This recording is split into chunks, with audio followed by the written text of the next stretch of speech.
Hola, estamos de vuelta con Jorge Lazarte Rojas, que nos has contado ya la etapa de la dirigencia del movimiento universitario y vienen otras etapas en adelante que nos vas a compartir ahora. Bienvenido y gracias, Jorge. Gracias, Jimena.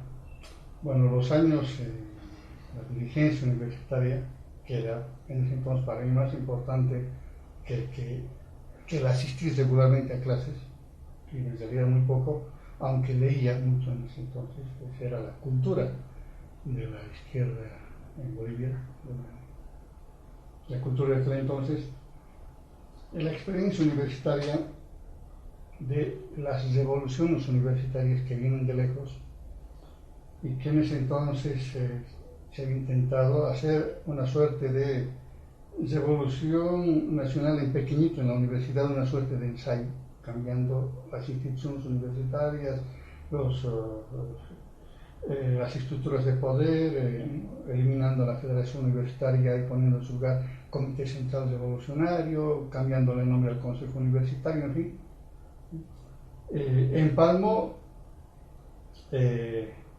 con una crisis política en el país, es decir, con lo que estaba pasando en el país, ¿no? Y claro, y esto en ese entonces, hacia atrás, quizá todavía hacia adelante, era inevitable que ocurra, ¿no? Había una extraordinaria sensibilidad en la universidad respecto a lo que pasaba en el país, pero también a la inversa. Era demasiado importante lo que pasaba en la universidad como para que el país ignore lo que está pasando en la universidad.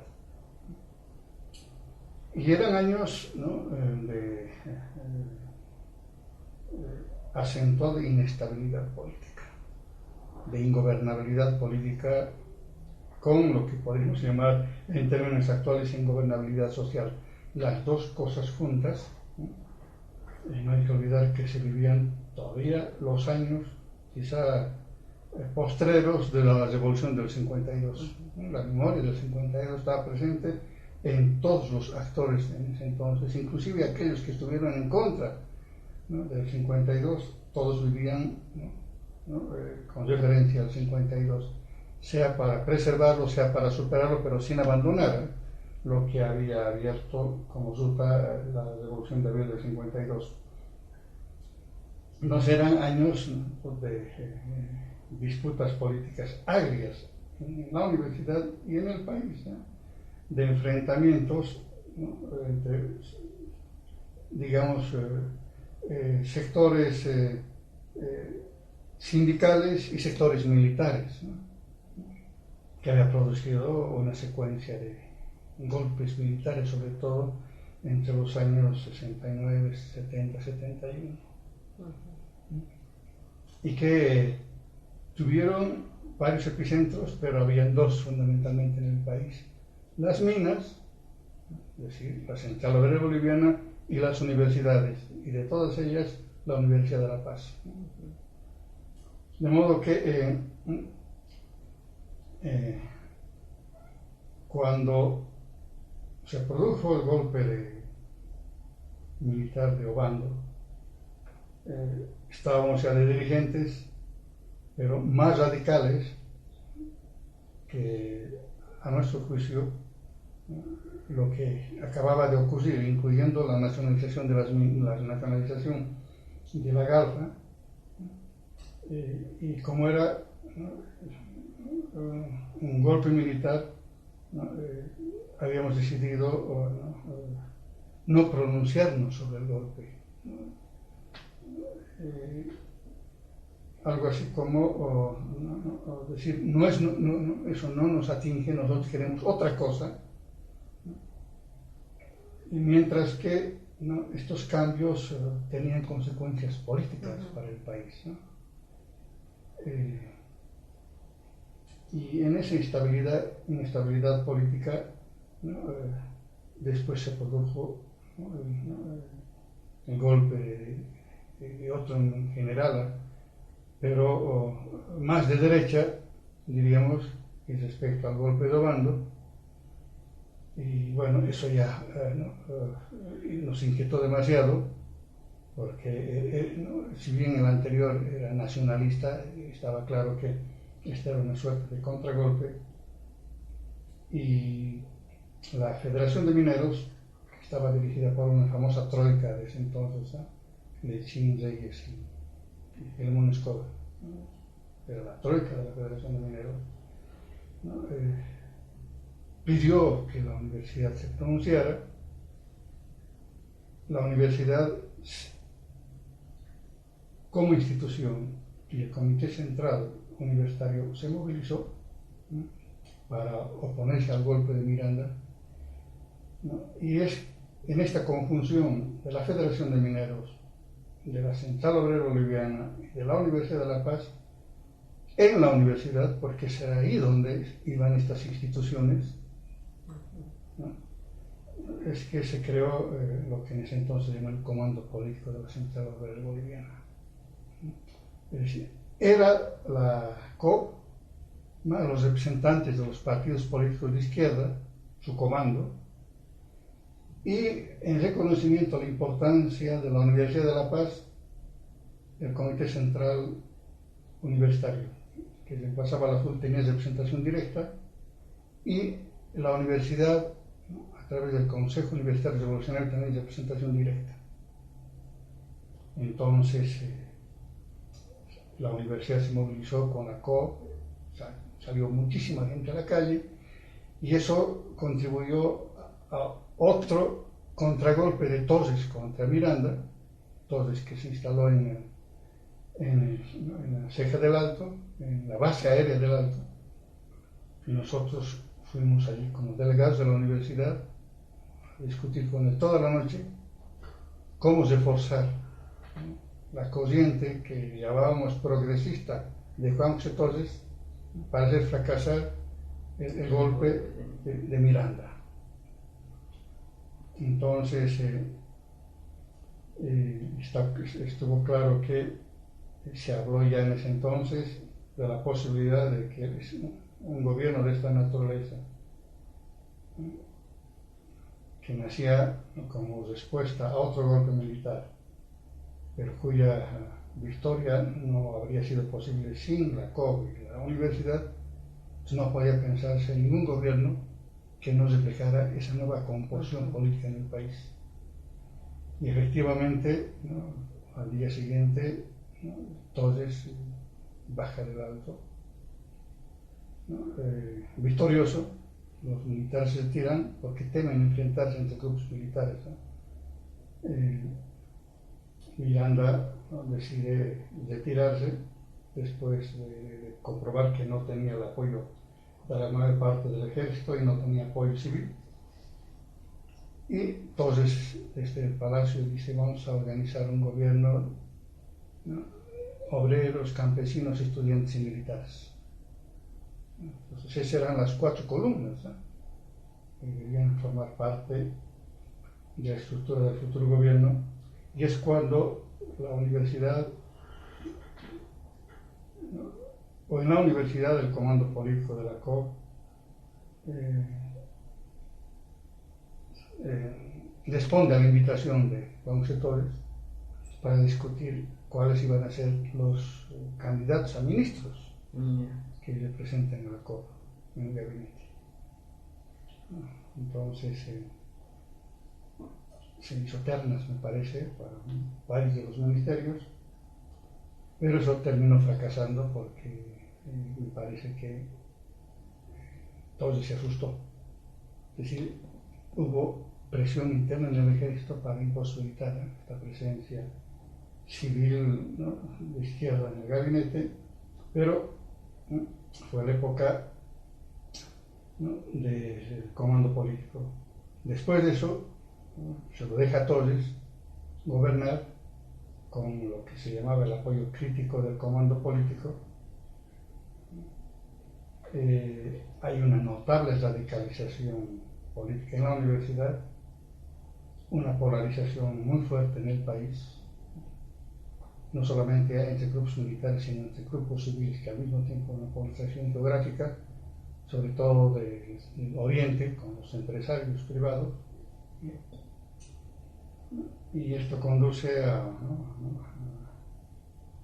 un golpe de Banzer en enero del 71, que es respondido con unas movilizaciones impresionantes, sobre todo de mineros, de miles de mineros que llegan a la ciudad de La Paz en sus camiones, y eso da origen a la necesidad de hacer algo más que simplemente conformarse con el comando político, y había que crear una institución nueva que pudiera expresar a todas estas fuerzas que se movilizaban contra el golpe de derecha en ese entonces, y de ese modo nació la idea de la Asamblea Popular, que se instaló, como todo el mundo sabe, en el Parlamento, casi obligándole a todos a aceptar que abra el Parlamento para una institución que de hecho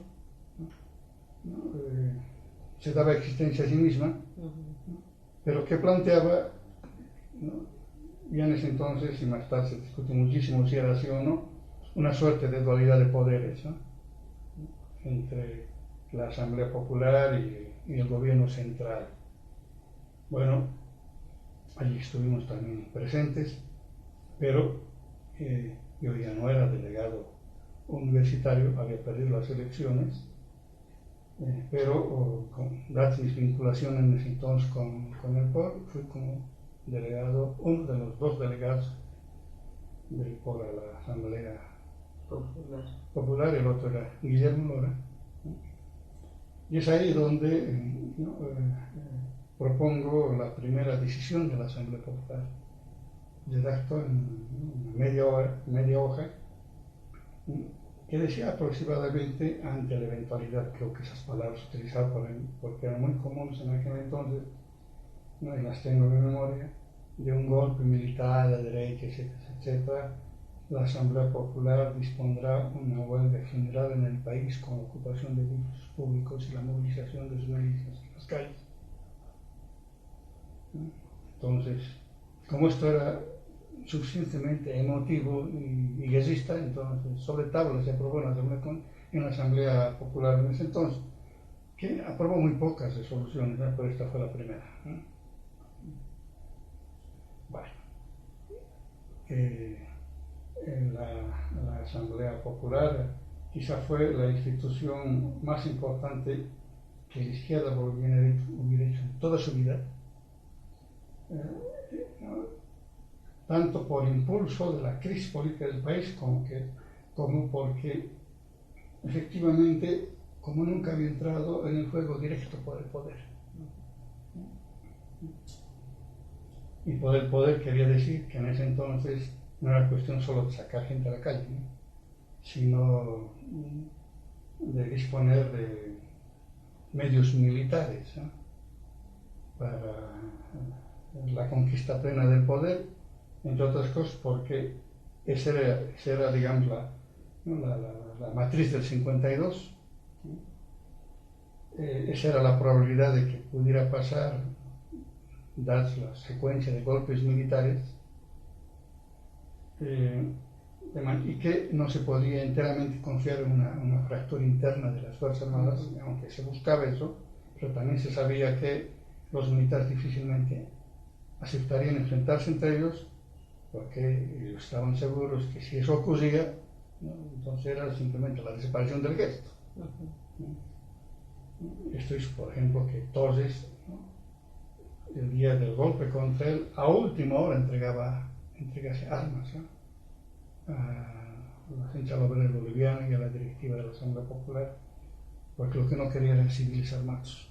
No había también allí una suerte de visión corporativa, ¿no?, de la lucha política, ¿no?, y mantener la unidad de las Fuerzas Armadas, y en ellos pesaba muchísimo, ¿no?, el 52. Bueno, entonces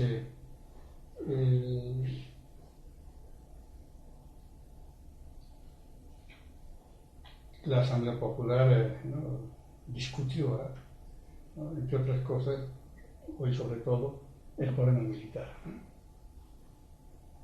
porque era claro en ese entonces para todos que efectivamente, ¿no?, allí la disputa por el poder no estaba aún decidida, y que en algún momento esa decisión tendría que llegar. Es lo que años más tarde se llamaba empate catastrófico, solo que eso no tiene sentido mucho en democracia, pero que en los fines de los años 70, tenía plenamente sentido porque era así, no se podía coexistir con los otros, no se podía estar juntos, había que definir quién manda a quién. Y se discutió el poder militar, pero además se discutía en la Asamblea Popular la necesidad de resolver este problema, pero que en realidad no lo resolvió porque era muy difícil institucionalmente encarar esto. Cada uno de los grupos intentaba armarse como podía, como que además aparecieron oficialmente grupos armados, y cada partido también tenía sus grupos armados, y cada uno buscaba armamento para enfrentarse a lo que se pensaba que iba a ser la batalla decisiva. Y del otro lado, de lo que podemos llamar ahora a la derecha militar y la derecha política, la situación era la misma. Se llegaba a un punto, ¿no?, en que algo tenía que pasar en el país, y todo empezó el famoso 21 de agosto, ¿no?, el golpe de Banzer. Ahora,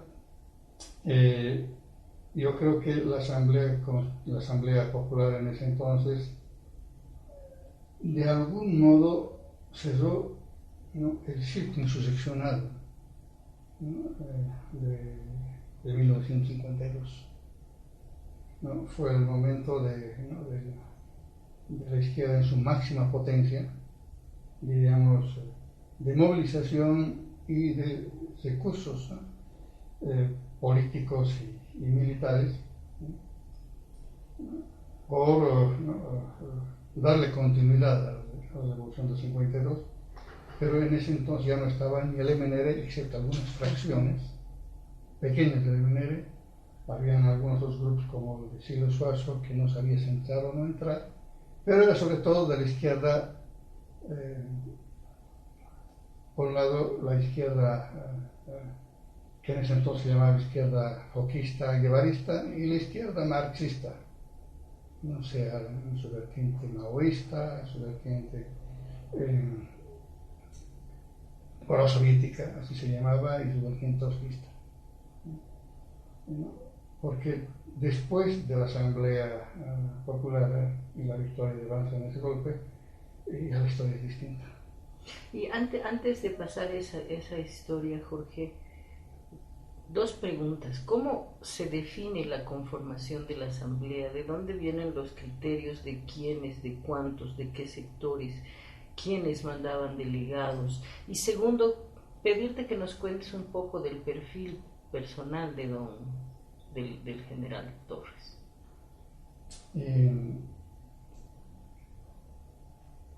Diríamos, había un esquema ya básico de organización de la central del gobierno que se procuró respetar, y siempre se respetó, de manera que sea en el comando político, sea en la Asamblea Popular, ¿no?, los sectores de la COP tenían la misma representación que tenían en los congresos. Entonces eso no dio lugar a ninguna disputa. Los mineros seguían siendo mayoría donde estuvieran, y la cuestión fue con los partidos, pero tampoco hubo demasiados problemas porque se sabía con quiénes estaban de un lado y quiénes estaban del otro. Entonces era poner de acuerdo cuántos por partido y a cuántos había que dar.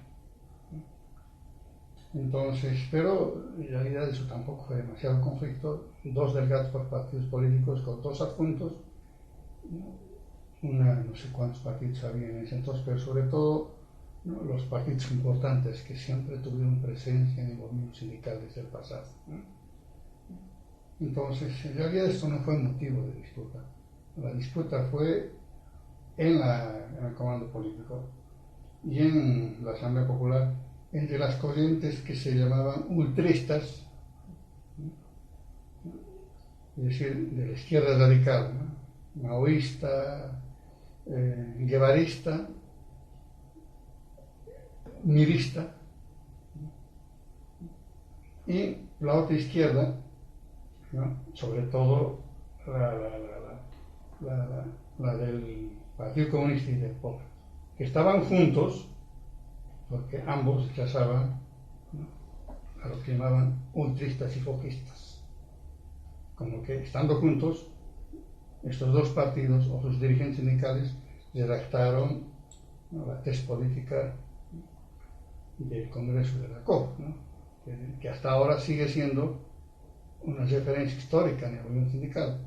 En el último Congreso de la COP en Tarija aprobaron una declaración política que es copia textual de la tesis política de la Central Obrera Boliviana de ese entonces, ¿no?, cambiándole algunas muy pequeñas cosas, pero claro, eso ya está completamente desactualizado. Por tanto, sigue pendiente.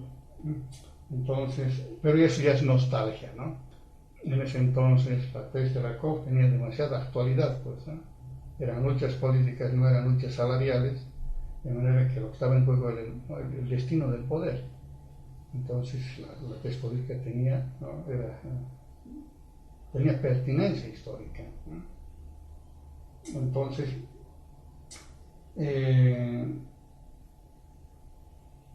ahora, en los dirigentes sindicales y políticos, ¿no?, porque muchos de ellos, ¿no?, forman parte de la memoria histórica del país, pues, entre los dirigentes sindicales, y claro, hay algunos líderes políticos como Juan José Torres, que era un hombre muy bonachón, ¿no?, que no inspiraba de por sí la, ¿no?, autoridad, porque era un hombre gordito, bajo de estatura. Uno siempre se preguntaba cómo es que han podido entrar él o Banzer, cuando en el colegio militar siempre exigían una determinada estatura para empezar. Pero muy buen hombre, ¿no? Eso es lo menos que se puede decir, ¿eh? Y claro, muy convencido de que tiene que estar al lado de los trabajadores, ¿no? Como que yo recuerdo cuando después nos vimos en Buenos Aires con Carlos Torres, que fundó su propia organización. Recuerdo que me decía: Lazar, tienen que darme una oportunidad más. Es decir, quería ponerse a la cabeza de la resistencia contra el régimen militar. Pero como bien en las disputas en la izquierda, él quería aparecer como aglutinando a todos, como de alguna manera lo hizo, ¿no?, cuando se opuso al golpe de Miranda, y además estando como gobierno, logró a la COP como aliada, le dio armamento a última hora, y claro, fue una figura muy recordada, pues, por el sindicalismo boliviano. Todavía él quería una oportunidad más, ¿eh? Y sentía que probablemente no hizo lo suficiente, ¿no?, para defenderse, y que probablemente, si acaso ocurrían situaciones parecidas, él daría el paso que no quiso dar, estando como gobierno, ¿no?, de hacer una estructura de poder que la deseaba, que no pudo el 71, pero que podría volver sobre esa idea, ¿no?, mucho más tarde. Entonces estaba esperando una nueva oportunidad de la historia. Luego lo vi en Santiago de Chile, ¿no? Conversamos también con él. Ya en el exilio. En el exilio. Se me aproximó también, yo no sé si con sus dos hijos o uno de los hijos menores, me los trajo para que los prepare. Me los entregó. Me dijo: estos tienen porvenir político, que hay que los ayude. Y allá la ayuda que estaba pidiendo era, ¿no?, que como en entonces decía, se los adoctrine, se les dio doctrina, ¿no? Y en ese entonces muchos de nosotros pasábamos como hombres que manejaban la teoría política, ¿no?, de izquierda, ¿no?, y como personas que leíamos, que sabíamos lo que decíamos, ¿no?, y que por tanto, ¿no?, podíamos iniciar a los nuevos, ¿no?, una nueva carrera política, haciendo procesos previos de aprendizaje ideológico. Recuerdo todavía que me los presentó a sus dos hijos, ¿no? Creo que son los dos que finalmente entraron a hablar. Exactamente. No sé si ellos los recuerdan, nunca he vuelto a hablar con ellos sobre este tema, pero yo recuerdo muy bien. Nosotros vivíamos en la calle Santo Domingo, en Santiago, que era el cuartel general, ¿no?, digamos, de la gente militante del POR y de los afiliados, de los simpatizantes del POR. Y cada partido tenía su propio lugar de reunión. en Santiago, pero nos organizamos no pensando en lo que estaba pasando en Santiago, sino en lo que estaba ocurriendo en Bolivia. ¿Cómo sales al exilio? ¿En qué circunstancias? Pero ocurre que el día del golpe, que lo esperábamos de alguna manera, que no sabemos cuándo se produciría, cuando se produce nos movilizamos todos, pero para la defensa armada. Pues cada uno tenía algo que había logrado conseguir previamente para armarse. Y nosotros, con grupos universitarios, había muchos grupos universitarios armados, no sé cuántos eran, pero había núcleos de universitarios armados. Salimos ese día y nos fuimos a la Icacota. Y ahí estuvimos horas, ¿no? Digamos, resistiendo sin saber exactamente, sin tener mucha información respecto a lo que estaba ocurriendo dentro de las Fuerzas Armadas. A veces la información era tan mala que cuando pasaron aviones, ¿no?, por encima de la Icacota, pensábamos que era de la base aérea en favor de todos, y había una operación de amedrentamiento. Entonces,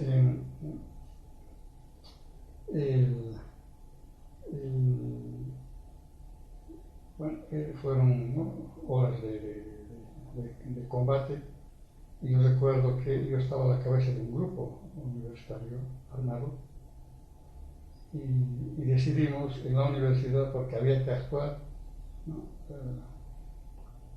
atacar una oficina de los Boinas Verdes, lo que consideramos son Boinas Verdes, y alguien dijo: yo conozco dónde está Miguel en Sopocachi.